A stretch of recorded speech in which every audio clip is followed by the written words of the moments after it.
Alors, je n'ai pas indiqué quelles étaient les mesures en France. Les mesures, c'est tout public avec un avertissement. Moins de 12 ans, moins de 16 ans, moins de 18 ans. Ce qu'on regarde et ce qui nourrit les débats de cette commission, c'est par exemple quelle est la position du spectateur. Est-ce qu'il est otage d'une image?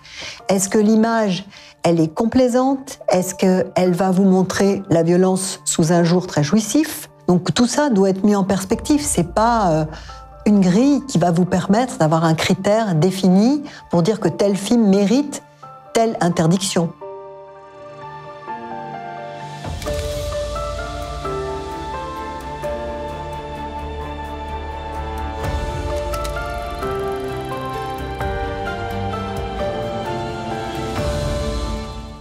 Bonjour et bienvenue dans l'émission Parole à l'œuvre. Juge judiciaire qui a notamment œuvré pour la protection des mineurs. Elle travaille à partir de 1990 et pendant 7 ans au sein du Conseil supérieur de l'audiovisuel, le CSA. Elle intègre la commission de classification des films comme experte d'abord pour le CSA, puis pour le ministère de la Justice, avant d'en prendre la présidence en tant que conseillère d'État en 2019. Bonjour Françoise Thomé. Bonjour. Merci d'être avec nous sur ce plateau. Alors, avant de rentrer dans le fonctionnement de la commission de classification des films, j'aimerais revenir juste sur votre rencontre, vous, personnelle, avec le cinéma. De quand date-t-elle? Quelles sont les œuvres qui vous ont marqué? Mon parcours, c'est un parcours dans une famille où le théâtre, le cinéma jouent un rôle majeur.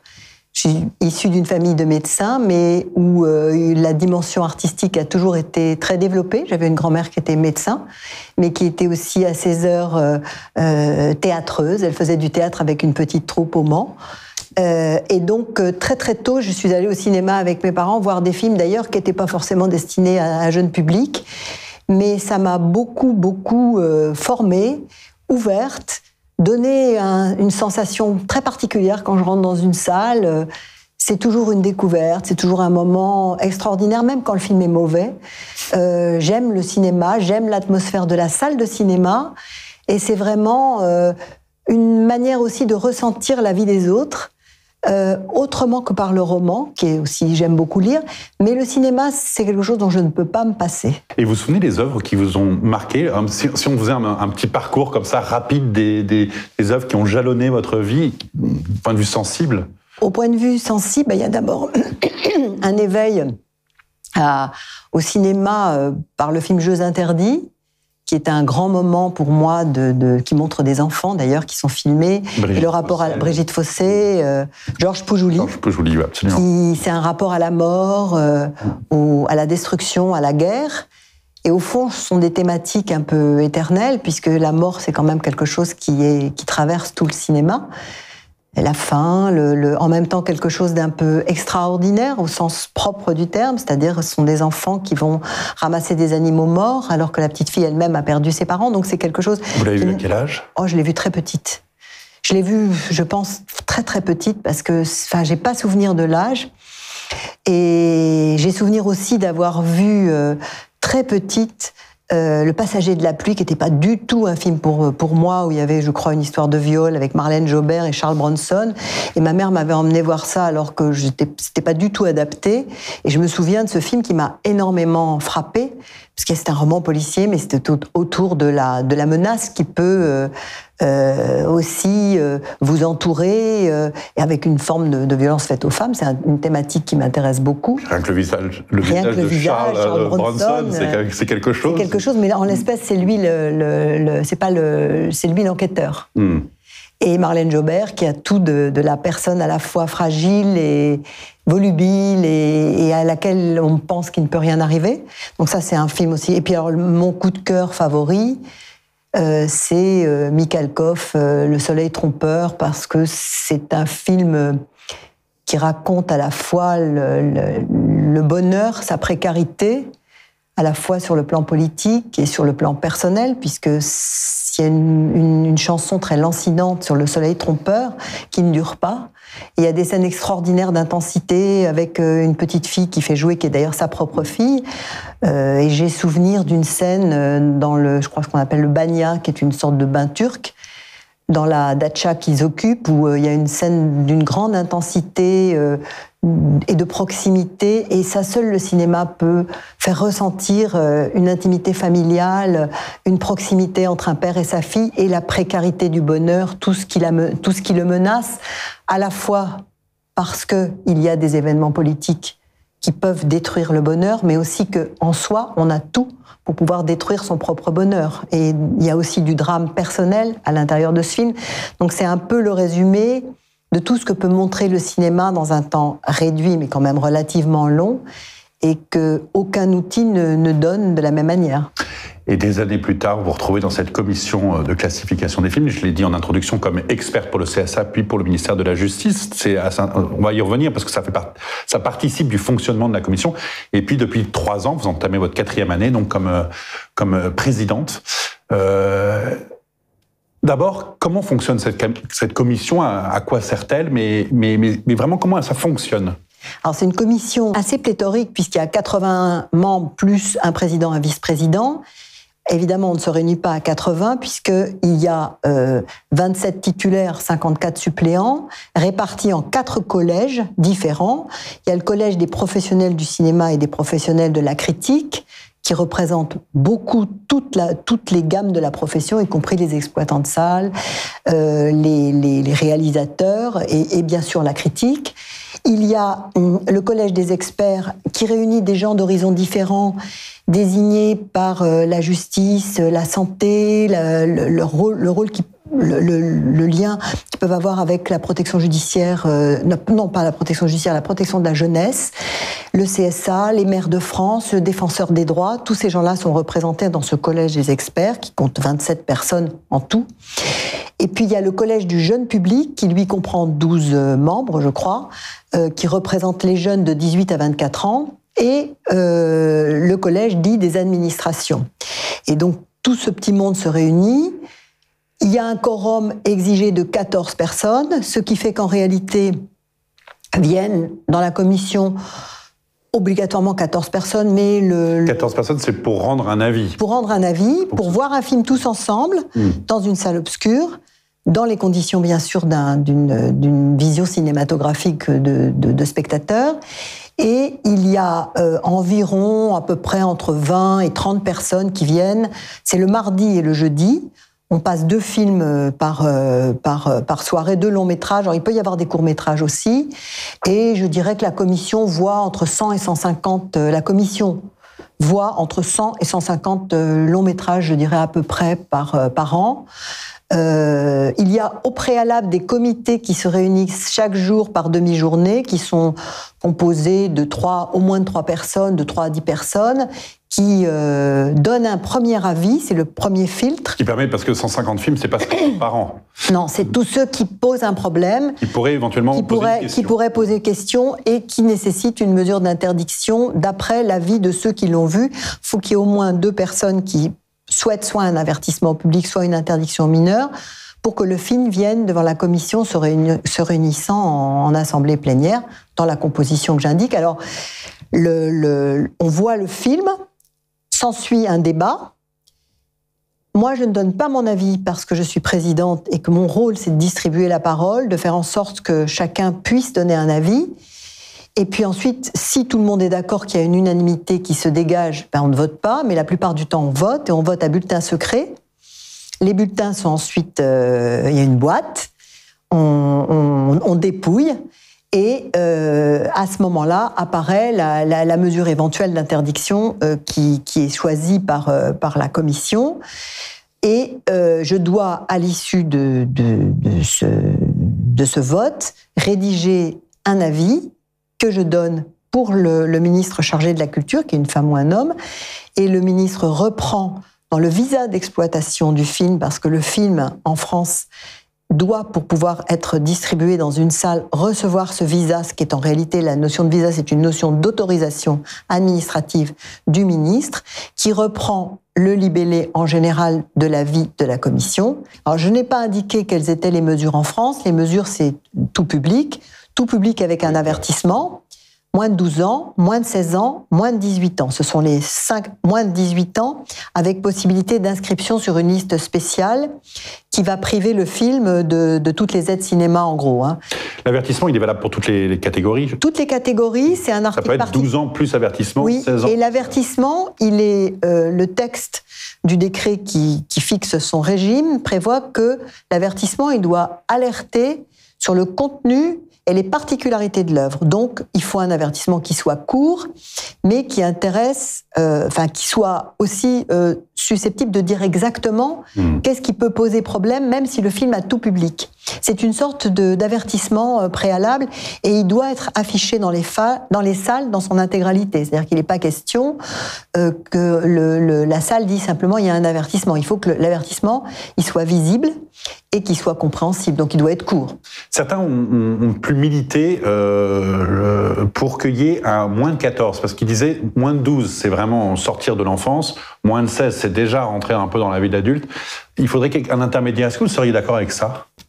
Ou souhaitable même. Moi, je pense que si on introduit le 14 ans, il faudrait aussi introduire le 6 ans, par exemple, qu'on ne s'en sortirait pas. Parce que déjà, c'est assez difficile de savoir exactement quelle est la tranche. Bien sûr que c'est quelque chose de directif et qui ne repose pas forcément sur des critères bien établis. Mais je pense qu'à 16 ans, déjà, par exemple, on a un rapport à la sexualité. On sait que la sexualité existe, vraiment. On a pu la pratiquer même. Donc, je pense que cette classe d'âge, elle a tous les inconvénients d'une classe d'âge fixe, mais elle a tous les avantages de ne pas compliquer non plus à l'extrême les débats et le choix. Parce que du coup, ça oblige aussi à une réflexion sur les âges, sur ce que l'on peut voir. Et je trouve que, si vous voulez, les âges tels qu'ils sont, ça permet de baliser quand même le débat, parce que ce que je n'ai pas dit, c'est que c'est une mesure, quand on prend une mesure d'interdiction, c'est une mesure d'interdiction que va prendre le ministre, ce n'est pas la commission qui prend cette mesure, mais le rôle du ministre est balisé par la notion de protection de l'enfance et de l'adolescence au regard de la sensibilité et du développement de la personnalité qui est propre à chaque âge, ça c'est vraiment le texte qui le dit, et la dignité de la personne humaine. C'est quand même en ça que le texte balise la notion d'interdiction. Je n'ai pas dit non plus que pour les interdictions moins de 18 ans, on a aussi un texte qui donne des indications. Il s'agit pour les 18 ans des films de grande violence ou qui montrent des scènes de sexe qui peuvent troubler gravement la sensibilité d'un jeune public, du public, troubler gravement la personnalité, ou troubler gravement, ou qui peuvent montrer la violence sous un jour complaisant ou la banaliser. Ce sont les textes exacts. Donc ça doit nous guider dans la mission qui est la nôtre, sans que ça nous enferme.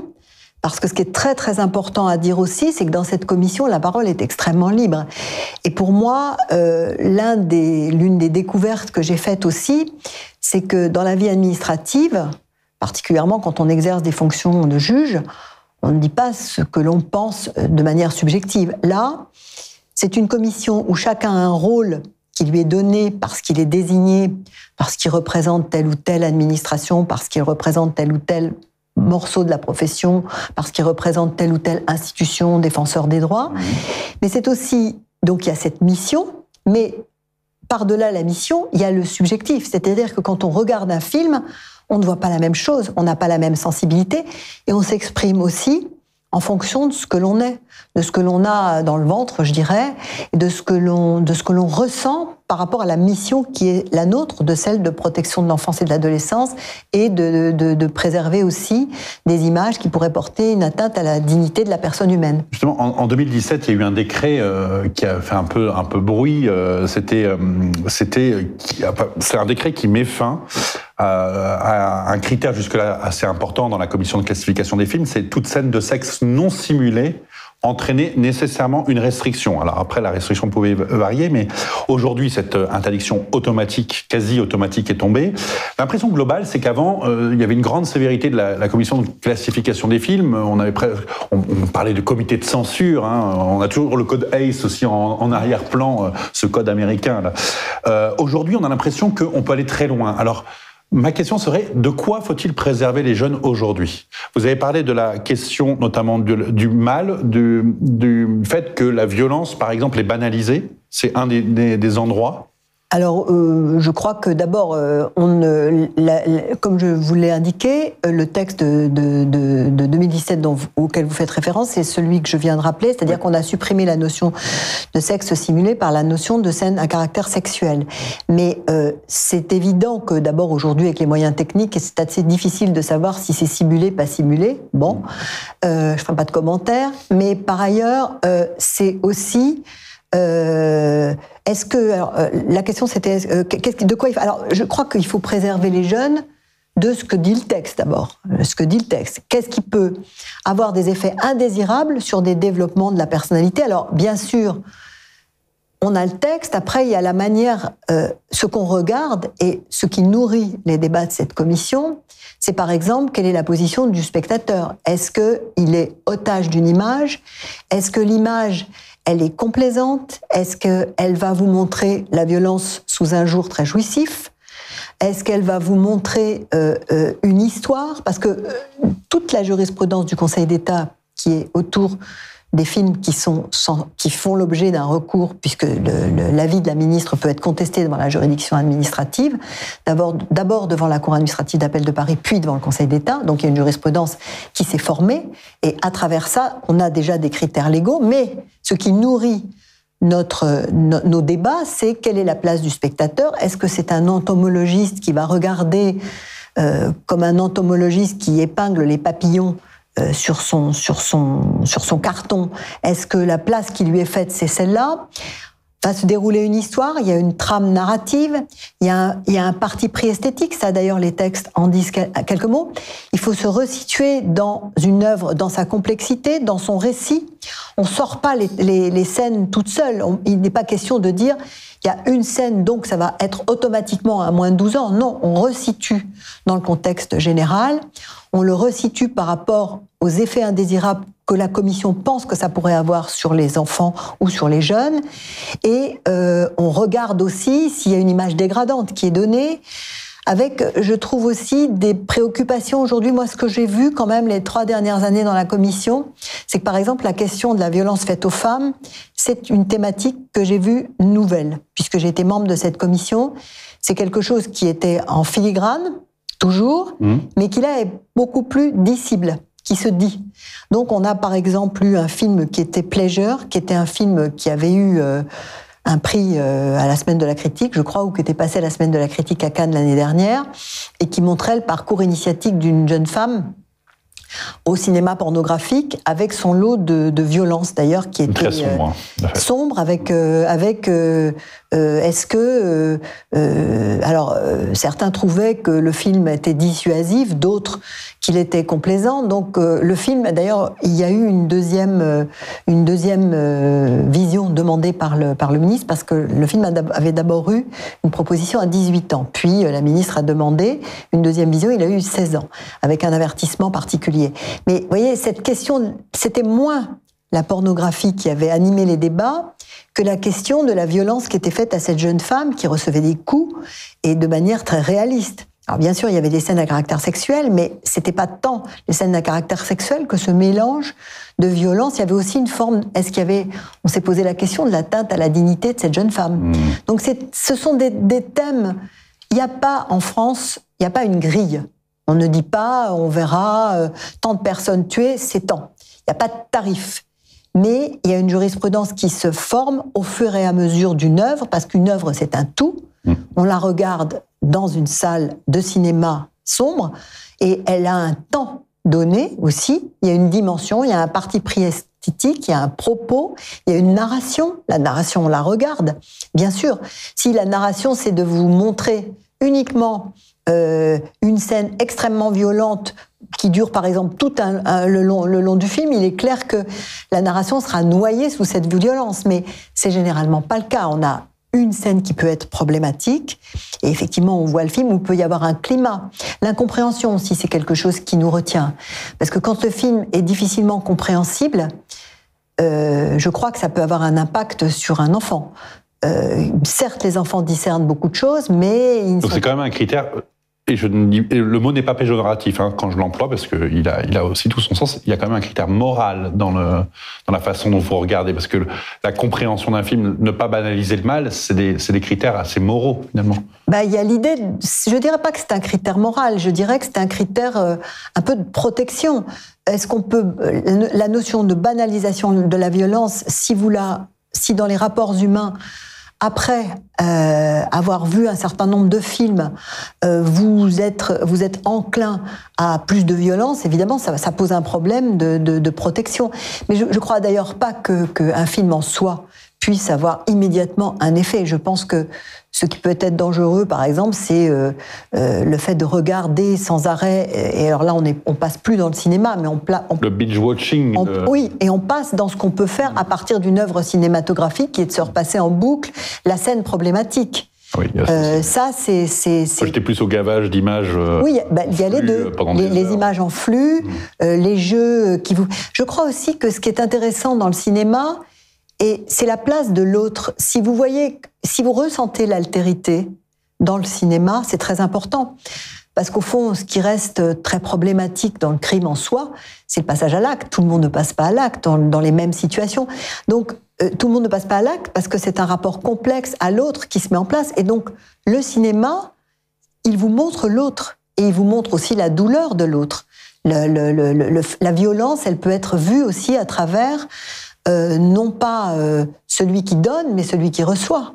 Donc tout ça doit être mis en perspective. C'est pas une grille qui va vous permettre d'avoir un critère défini pour dire que tel film mérite telle interdiction.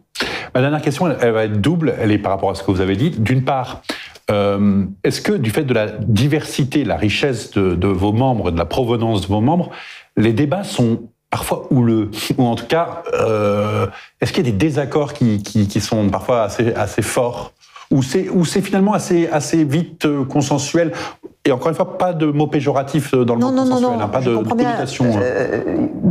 Il y a des films pour lesquels il n'y a pas de débat, parce qu'il y a une unanimité qui se forme, on ne vote pas, mais beaucoup de films... Moi, j'ai la chance d'avoir une commission où je trouve les débats très apaisés, l'écoute importante, et c'est d'ailleurs mon rôle aussi de la favoriser. Et il y a des débats nourris, il y a des débats forts, il y a des débats intenses. Mais souvent, c'est parce que le film lui-même est intense. Donc, il y aura des débats importants, il y aura des désaccords qui peuvent s'exprimer. Et d'ailleurs, moi, mon rôle, c'est d'écouter, mais j'ai à la limite pas besoin de parler, parce qu'au bout du compte, je me rends compte que mon point de vue, certains l'ont eu, parce que quand il y a problème, tout le monde s'exprime. Mon rôle, c'est justement de faire en sorte que tout le monde s'exprime, que tout le monde ait un point de vue et que tout le monde s'écoute. Après, oui, il y a des désaccords, et ce qui est très intéressant, toujours, c'est qu'on ne voit pas la même chose. On n'est pas pris par les mêmes choses, on ne voit pas les mêmes scènes, on ne ressent pas les mêmes scènes, et même on ne voit pas à l'image certains plans. C'est très intéressant de le voir. Et c'est pas que les gens ont dormi, c'est qu'ils n'ont pas reçu la même chose. On regarde toujours avec ce que l'on est, donc forcément... Absolument. Et ça vous est déjà arrivé d'avoir parce que vous parliez de 14 membres pour avoir le quorum, admettons que vous soyez 14, 7 pour, 7 contre. Alors, 7, ça existe, ça existe. C'est théorique. Non, ça existe. Et d'ailleurs, ça peut être un partage des voix. Pratiquement toutes les commissions administratives en France donnent voix prépondérante au président. Évidemment. Donc, moi, j'ai la voix prépondérante. Quand il y a un partage des voix, on vote à bulletin secret. S'il y a, par exemple, si on est 28, s'il y a 14 personnes qui demandent un 16 ans et 14 un 12 ans, je les partage. Et à ce moment-là... C'est une vraie responsabilité à ce moment-là. C'est une vraie responsabilité. Et je le fais vraiment en conscience par rapport à la mission qui est la mienne, par rapport à la mission que me donnent les textes. Et je donne mon avis. C'est le seul moment où je donne vraiment mon avis. Je dirais que les débats, à ce moment-là, ils sont extrêmement nourris, parce qu'on sait très bien que le film, il va obligatoirement être peut-être moins vu par un grand public, parce qu'il est limité par définition par l'interdiction. Donc c'est une vraie responsabilité, puisqu'on est face à une œuvre de création. Moi, j'ai toujours ça bien en tête. C'est mon rôle, et c'est mon rôle, mais en même temps, la mission qui est la mienne, elle est définie par un texte, et elle est très, très précise. Mais je pense que le débat, c'est quelque chose d'essentiel, et au fond... moi, je retrouve là ce que j'aime dans la vie, c'est-à-dire débattre. Merci beaucoup, Françoise Thomé. Je vous en prie. Petite question bonus que je pose à tous mes invités. Votre coup de cœur artistique récent que vous avez envie de partager, tout art confondu. Si vous voulez aller en dehors du cinéma, vous y allez. Si vous voulez rester dans le cinéma, vous y restez. Alors, je dirais que mon coup de cœur, c'est un livre qui s'appelle EPP, qui pourrait faire un très très bon... Alors, j'ai oublié le nom de l'auteur, qui est un Hongrois. C'est un livre qui est pas très très récent, mais qui raconte la plongée d'un linguiste dans un univers dont il ne comprend pas la langue. Et il fait un voyage en avion, il se réveille, et lui qui est linguiste et qui allait justement à un congrès de linguistes va se retrouver dans un univers dont il ne comprendra rien sauf EPP. Et c'est la manière dont il va se confronter à ce pays très curieux, qui n'a pas son langage, et comment il va être emprisonné dans ce monde. Et c'est tout public ? C'est tout, absolument. Sans avertissement. Sans avertissement. Merci beaucoup, Françoise Thomé. Merci d'être venue sur ce plateau. Merci. Et merci à vous d'avoir suivi cette émission. N'hésitez pas à vous abonner à notre chaîne YouTube, à vous abonner à nos réseaux, à diffuser cette émission. Nous sommes un média indépendant. Nous ne vivons que grâce à vous. Merci et bonne journée à vous.